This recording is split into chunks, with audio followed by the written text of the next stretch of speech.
여러분은 언제 가장 행복하고 평안한 시간을 보내십니까? 네, 아마도 사랑하는 가족들과 함께 둘러앉아 맛있는 음식을 나누며 대화하는 시간이지 않을까 싶습니다. 특별히 오랜 갈등이나 오해가 있었던 후에 다시 화해하게 되고 함께 밥상에 앉는 순간의 기쁨은 말로 표현할 수 없을 것입니다. 하지만 우리의 현실은 어떤가요? 죄로 말미암아서 하나님과의 관계가 깨어지자 인간과 인간 사이에서도 갈등과 다툼이 일어나게 되었습니다. 그리고 가장 가깝고 사랑하는 가족들 사이에서도 서로의 마음을 온전히 이해하지 못해서 얼마나 많은 갈등과 다툼이 일어납니까? 오늘 우리가 살펴볼 레위기 3장의 화목제는 바로 이런 깨어진 관계들을 회복시키시려는 하나님의 마음이 담겨 있는 제사입니다. 하나님께서는 이러한 갈등 속에 고통하는 우리를 화목케 하기 위한 길을 마련해 주신 것이죠. 레위기 3장에서 우리가 주목해야 할 첫 번째 특징은 화목제가 나눔의 제사라는 것입니다. 번제는 제물을 모두 태워드리는 것이었고 또 속죄제는 제사장들만이 먹을 수 있었지만 화목제는 다릅니다. 하나님께서는 기름과 피만 받으시고 제사장과 제물을 드린 사람이 함께 고기를 나누어 먹도록 하십니다. 이것은 고대 근동 문화에서 매우 깊은 일인데요. 함께 음식을 나눈다는 것은 단순한 식사가 아니라 언약을 맺고 관계를 확인하는 신성한 행위였던 것입니다. 출애굽기 24장에서 모세와 장로들이 하나님 앞에서 떡을 먹고 마신 것도 바로 이런 언약 식사의 의미였던 것입니다. 화목제는 죄 문제 해결보다는 관계 회복에 중점을 둔 제사였던 거예요. 이미 속죄제와 번제를 통해서 죄가 해결된 후에 하나님과의 온전한 교제와 화평을 누리기 위해 드리는 제사가 바로 화목제인 것입니다. 히브리어로 화목제를 쉘렘이라고 하는데요. 이것은 샬롬과 같은 어근에서 나온 말입니다. 평화, 완전함, 화평을 의미하는 단어예요. 즉 이미 하나님과의 관계가 온전해진 상태에서 드리는 감사와 기쁨의 제사가 바로 화목제인 것입니다. 또한 화목제의 특징은요, 다른 제사와 달리 제물의 선택이 매우 자유롭다는 것이 있어요. 소를 드리든지 양을 드리든지 염소든지 상관이 없습니다. 수컷을 드려도 되고 암컷을 드려도 상관이 없습니다. 다만 흠없는 제물이어야 하는 거예요. 5가지 제사 모두가 다 흠없는 제사로 흠없는 것으로 하나님께 드려야 되는 것인데 이것이 의미하는 것은 무엇입니까? 하나님께 온전한 것을 드려야 한다는 것이죠. 또 화목제는 특별히 자유롭게 제물을 선택할 수 있다는 것, 암컷이든지 수컷이든지 소나 양이나 염소든지 상관이 없다는 것은 이 화목제가 강요되는 제사가 아니라 감사와 기쁨의 자발적인 제사라는 것입니다. 마치 사랑하는 사람에게, 소중한 사람에게 선물을 줄 때 억지로 주는 것이 아니라 기쁨과 또 자발적인 마음으로 주는 것과 같죠. 17절 말씀 마지막 절인데요. 17절 말씀 함께 보시죠. 시작. 너희는 기름과 피를 먹지 말라. 이는 너희의 모든 처소에서 너희 대대로 지킬 영원한 규례니라. 왜 하나님께서는 특별히 화목제에서 기름과 피를 먹지 말라고 하셨을까요? 히브리어로 기름을 헬레브라고 하는데요. 이것은 내장 주위의 가장 좋은 지방 부분을 가리킨대요. 고기 중에서 가장 맛있고 영양가 높은 부분입니다.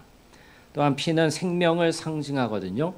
레위기 17장 11절에서 육체의 생명은 피에 있음이라 하신 것처럼 말입니다. 하나님께서는 제물의 가장 좋은 부분과 생명을 상징하는 피를 하나님 자신의 것으로만 구별하신 거예요. 이것은 우리에게 중요한 교훈이 되는데요. 하나님께서는 우리의 남은 것이 아니라 가장 좋은 것을 원하신다는 것이죠. 화목을 위한 제사이지만 1차적으로는 우선적으로는 하나님께 드리는 제사인 거예요. 기름과 피를 하나님께만 드리는 것은 생명과 영광의 주권이 하나님께 있음을 고백하는 행위입니다. 우리가 가진 모든 것의 근원이 하나님이시고 우리의 생명 또한 하나님께 속해 있다는 신앙 고백인 것이죠. 그런데 구약의 화목제만으로는 인간의 깨어진 관계를 온전히 회복시킬 수 있었을까요? 없었을까요? 네, 없었던 거예요. 이 화목제만으로는 깨어진 관계를 다 회복할 수가 없으니까 누가 오셔야 했을까요? 네, 예수님이 오셔야 하는 거예요. 하나님께서는 이런 갈등 속에 고통하는 우리를 완전히 회복하기 위해서 예수님을 보내주셨습니다. 예수님이 오셔서 하신 사역이 바로 화목의 사역이었던 거예요. 에베소서 2장 14절에서 16절에 이렇게 말씀하고 있습니다. 그는 우리의 화평이신지라 둘로 하나를 만드사 원수된 것 곧 중간에 막힌 담을 자기 육체로 허시고 또 십자가로 이 둘을 한 몸으로 하나님과 화목하게 하려 하심이라 원수된 것을 십자가로 소멸하시고. 할렐루야. 예수님이 오셔서 십자가를 지신 것은요, 단순히 죄를 사해 주시는 것 이상의 의미가 있는데 깨어진 관계를 화목케 하시는 화목의 사역인 줄 믿습니다. 어떤 관계가 깨어졌을까요? 죄로 말미암아서 하나님과 인간 사이의 관계가 깨어졌어요. 또 죄로 말미암아서 아담과 하와의 관계가 깨어졌어요. 가인과 아벨의 관계가 깨어졌어요. 계속 깨어짐의 역사, 그것이 죄의 역사인 것입니다. 관계가 깨어지는 거예요. 그래서 우리가 서로 다투고 갈등하는 것은요, 상대방이 잘못해서가 아니라요, 우리 안에 죄성 때문에 그런 것입니다. 우리 안에 죄성 때문에. 근데 이것을 해결하기 위해서 예수님이 오신 거예요. 예수님께서 십자가에서 완전한 화평을 이루신 줄 믿습니다. 유대인과 이방인은요, 서로 화목하지 않았어요. 또 사마리아인이 아수르에게 포로로 잡혀갔을 때 혼혈 정책으로 인해서 이방 족속들과 섞이게 되었거든요. 그랬을 때 유대인들, 유다 사람들은 사마리아 사람들을 같은 동족으로 여기질 않았습니다. 이방인과 똑같은 그러한 개와 같이 여겼던 거예요.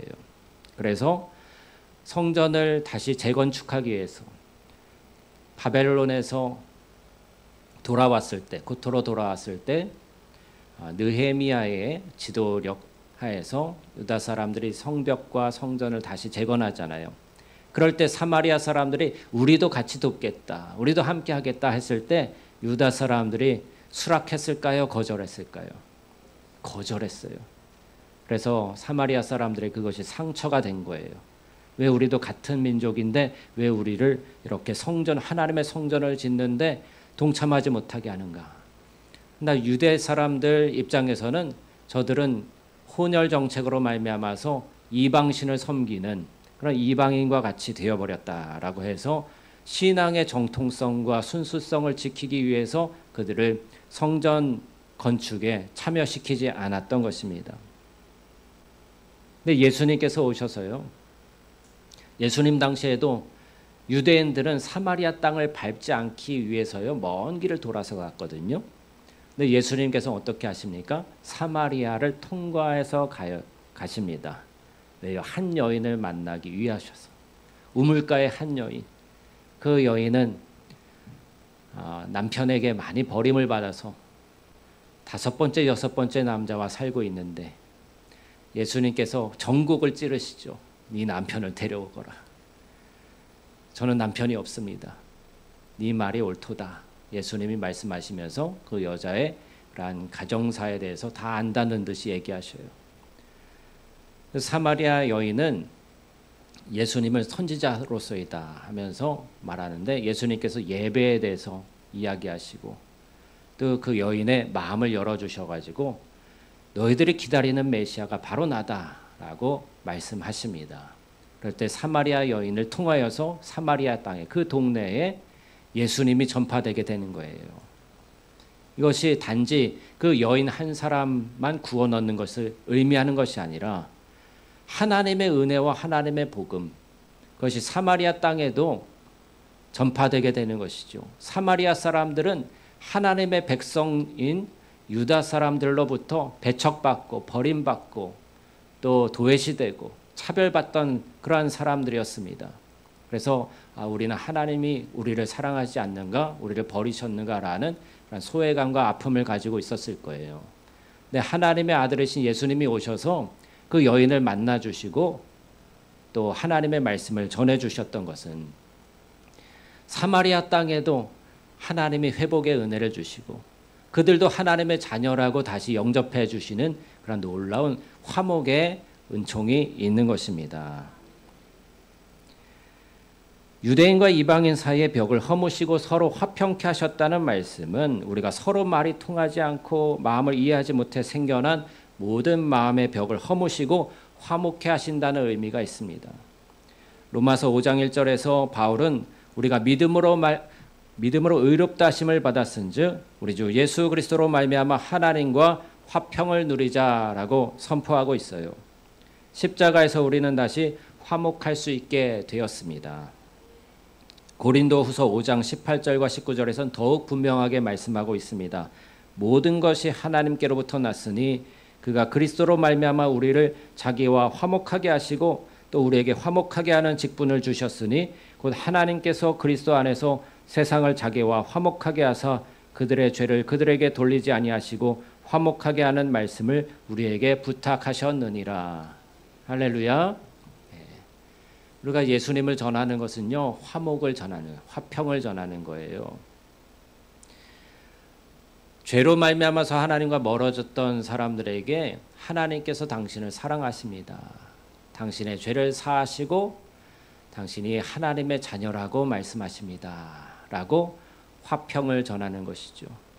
죄로 말미암아서 하나님과 멀어진 사람들은요, 자기 안의 죄성으로 인해서 화평케 되기보다는 나이가 들수록 점점 더 고립되고 나이가 들수록 점점 더 가족들과 다투게 되고 사랑해야 할 가족들도 서로 화목하지 못하게 되는 경우가 많을까요? 적을까요? 대부분 그렇게 되는 거예요. 근데 그것을 참으면 몸의 질병으로 나타나고 그렇게 되는 것입니다. 그렇지만 예수님이 오셔서 참된 생명을 전했을 때 화목해 되는, 주님과 화목하게 되었을 때 가족과도 화목하게 되고 삶의 모든 영역에서 회복이 일어나게 되는 것입니다. 자기 마음이 하나님과 화목하게 되면 마음으로부터 회복이 일어나고요. 그리고 가장 가까운 가족들이 회복이 되는 거예요. 관계가 회복되면서 재정의 문제도 풀리고 건강의 문제도 풀리고 관계 문제들도 풀리게 되는 것입니다. 순서를 거꾸로 알고 있는 사람들이 너무 많아요. 그래서 심령으로부터 마음으로부터 관계 회복이 일어남으로 인해서 내가 회복되어야 내 옆 사람도 회복되는데 또 어떤 삶에 있어서 여러 가지 문제들이 있잖아요. 그런 것들도 차차 해결이 되는데 그것이 아니라 우리는 바깥의 문제들을 해결하기 위해서 동분서주하죠. 어떻게 하면 이것을 고칠까? 어떻게 하면 이 문제를 해결할까? 동분서주하지만 하나님과 나와의 관계는 뒷전일 때가 많은 거예요. 그리고 하나님을 찾더라도 이 문제 해결만을 위해서 찾아요. 문제 해결이 됩니까? 문제 근원부터 다루어야 하는 것입니다. 그 근원은 죄의 문제요. 하나님과 관계가 화목하게 되었을 때 그 화목이 나를 통해서 흘러나와 나의 가족들이 회복되고 관계가 회복되었을 때 모든 문제들이 자연스럽게 회복되는 은혜가 흘러가게 되는 것입니다. 이 원리를, 영적인 원리들을 잊지 마시기를 부탁을 드리고요. 이것이 여러분의 삶에서 나타나게 될 때 그게 다 간증거리가 되는 거예요. 우리 생명숲교회도 큰 문제를 해결하고 이쪽으로 이전하게 되었는데요. 하나님께서 저에게 주신 놀라운 은혜로 말미암아 제 마음이 회복되니까 가족이 회복되고요. 그리고 하나님 비전 주시는 것이 교회도 회복될 것이라는 비전을 주셨어요. 그래서 한 사람의 심령으로부터 회복된 것이 가족으로 흘러가고 또 그것이 교회로 흘러가고 또 이 지역 사회로 흘러가서 이 생명숲 교회를 이루게 되는데 이 생명숲 교회를 통해서 지역 사회에 많은 병든 이들, 아픈 이들, 하나님을 모르는 이들이 주님께로 돌아와서 회복의 역사가 이루어지는 숲을 이루는 교회가 될 줄 믿습니다. 이것이 하나님께서 저에게 주신 목회 비전이에요. 화목케 하는 사역, 주님이 하신 사역입니다. 예수 그리스도께서는 흠없는 어린 양으로서 우리 대신 죽으셨고 그분의 피로 우리의 죄를 사하시고 하나님과 우리 사이에 막힌 담을 허무셨습니다. 골로새서 1장 20절에서는 그의 십자가의 피로 화평을 이루사 만물 곧 땅에 있는 것들이나 하늘에 있는 것들이 그로 말미암아 자기와 화목하게 되기를 기뻐하심이라라고 선포하고 있습니다. 오늘날 우리가 참여하는 성찬식을 생각해 보시죠. 구약의 화목제가 신약에서 성취된 모습이 바로 성찬입니다. 예수님께서 제정하신 성찬은 단순히 종교의식이 아니라 하나님과의 화평의 식탁인 거예요. 고린도전서 10장 16절에서 바울은 우리가 축복하는 바 축복의 자는 그리스도의 피에 참여함이 아니며 우리가 떼는 떡은 그리스도의 몸에 참여함이 아니냐라고 말했습니다. 성찬은 또한 성도들 간의 화목을 확인하는 것입니다. 우리가 한 떡을 나누고 한 잔을 마신다는 것은 예수님 안에서 하나된 몸임을 확인하는 것이죠. 고린도전서 10장 17절에서 떡이 하나요 우리 많은 사람이 한 몸이니 이는 우리가 다 한 떡에 참여함이라 라고 말씀하신 것과 같습니다. 사랑하는 성도 여러분, 우리는 예수님을 통해서 이미 하나님과 화목해 된 줄 믿습니다. 이제 우리에게 필요한 것은 이 화평을 일상에서 누리고 전하는 거예요. 혹시 여전히 여러분들 가운데 하나님과의 화평을 이루지 못하고 계신 분이 계십니까? 죄의식이나 두려움이나 불안 때문에 하나님 앞에 나아가기를 주저하고 계시진 않습니까? 오늘 이 화목제의 말씀을 통해서 여러분 하나님께 나아가시길 바랍니다. 예수 그리스도께서 우리의 화목제물이 되셔서 이미 하나님과 우리 사이의 모든 장벽을 허무셨다는 사실을 믿으시기 바랍니다. 화목제에서 우리가 배우는 또 하나의 교훈은 우리가 하나님께 가장 좋은 것을 드려야 한다는 거예요. 구약시대의 기름과 피를 하나님께만 드렸던 것처럼 우리도 우리의 시간과 재능과 물질 중에서 가장 좋은 것을 하나님께 드려야 합니다. 하나님께 남은 시간, 남은 힘, 남은 돈을 드리는 것이 아니라 먼저 구별하여서 첫 열매로 최선을 다해 하나님께 드리는 것이 우리의 마땅한 의무인 줄 믿습니다. 또한 화목제의 정신은 우리를 화해의 사명자로 부르신 것입니다. 고린도후서 5장 20절에 그러므로 우리가 그리스도를 대신하여 사신이 되어 하나님이 우리를 통하여 너희를 권면하시는 것 같이 그리스도를 대신하여 간구하노니 하나님과 화목하라 하셨습니다. 홀어머니를 모신 한 가정이 있었는데요. 시어머니와 며느리 사이에 날마다 싸우고 갈등이 끊이질 않았대요. 근데 남편 입장에서는요, 어떨까요? 참 곤란한 것이죠. 어머니 편을 들기도 그렇고 아내 편을 들 수도 없고 중간에 끼인 남편이 그냥 무심하게 한 발짝 떨어져 있어서 있는데 마음은 너무 힘든 거예요. 그렇지 않겠습니까? 어머니 편을 들면 아내가 섭섭해할 것이고 아내 편을 들면 이놈 자식 내가 너를 어떻게 키웠는데 하면서 속상해하시지 않겠습니까? 그래서 어느 날 이 남편이 기도하다가 좋은 꾀를 냈어요. 밤 한 말을 사와서 아내에게 주면서 말했습니다. 여보, 당신과 어머님이 늘 싸우는 것을 더 이상 볼 수가 없어. 그런데 오늘 감쪽같이 어머니를 알지도 않고 돌아가시게 하는 좋은 약을 사왔어. 내 말대로 꼭 해야 해. 그러면서 밤을 내주었대요. 아니 이건 밤 아니에요? 이걸 삶아서 매일 잡수시게 하면 어머니는 뚱뚱하게 살이 쪄가지고 혈압이 높아져서 알지도 않고 쉽게 돌아가실 거야. 그러니까 돌아가실 분에게 공손히 잘 대해주시구려. 그러니까 이튿날부터 며느리가 밤을 삶아서 이른 아침에 시어머니께 가져가면서 전에 없이 공손한 태도로 말했습니다. 어머님 안녕히 주무셨어요? 시장하실 텐데 이 밤을 드시죠. 시어머니는 뜻밖의 일이라서 아무 말 없이 받아 드셨습니다. 이튿날도 그 다음 날도 매일 공손한 인사와 함께 며느리에게서 밤을 받아먹는 이 시어머니의 마음이 그동안 며느리를 미워했던 그 마음이 후회되고 미안한 마음이 들었어요. 저렇게 착하고 공손한 며느리를 내가 괜히 미워하고 심하게 굴었구나. 그래서 시어머니는 며느리를 점점 더 사랑하고 아끼게 되었답니다. 싸움이 그칠 줄 모르던 이 집안이 화목하게 되었다는 거예요. 며칠 후에 아내가 남편에게 와서 말합니다. 나 이제는 저 밤 내다 버릴 거예요. 아니 왜? 어머님이 돌아가실까 봐 겁이 나요. 이렇게 인자하신 어머니를 죽이려고 한 내가 나쁜 년이었어요. 그러면서 눈물을 뚝뚝 흘리더래요. 남편이 이 흐느끼는 아내를 등을 어루만지면서 말했습니다. 여보, 어머님은요 벌써 돌아가셨어요. 네, 거짓말. 조금 전에도 정정하셨는데요. 하하하, 여보, 그 밤은 어머니를 미워하는 시어머니를 죽였다오. 그 독약 참 효과 만점이네 라고 얘기했다는 거예요. 이 지혜로운 남편은 화목제의 정신을 실천한 것입니다. 네, 마치 화목제에서 재물을 나누어 먹으면서 관계를 회복했던 것처럼 작은 밤 하나를 통해서 가족의 화목을 이루어내 지혜로운 남편이었던 것이죠. 네, 사랑하는 성도 여러분, 우리가 서로를 사랑하면 오해했던 것이 풀리고 관계가 회복되게 되는 거예요.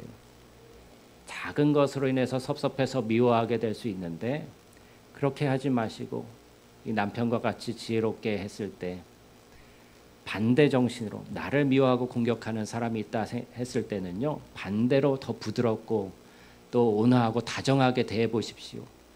그러면은 그 마음이 풀려지게 되고요, 언제 그랬냐는 듯이 그 사람 안에 아름다운 모습을 발견할 수 있게 될 줄 믿습니다. 죄로 말미암아서 깨어진 모든 관계들이 예수님의 십자가로 완전히 회복되었습니다. 구약의 화목제가 예수 그리스도 안에서 완전하게 성취되었고 우리는 이제 매일 하나님과의 화평의 식탁에 초대받은 자들입니다. 우리 주변에 여전히 하나님과 화목하지 못한 영혼들이 많이 있죠. 서로 갈등하고 미워하는 사람들이 많이 있죠. 우리는 이들 사이에서 화평의 복음을 전하는 자들이 되어야 합니다. 악에서 떠나 선을 행하고 화평을 구하며 이를 쫓으라 라는 베드로의 말씀을 실천하며 살아가야 하겠습니다. 이 은혜를 기억하며 우리도 하나님께 최선을 다해 드리고 이웃과 화목하고 세상에 화평의 복음을 전하는 삶을 살아가시기를 주님의 이름으로 축원합니다. 우리 함께 기도하겠습니다.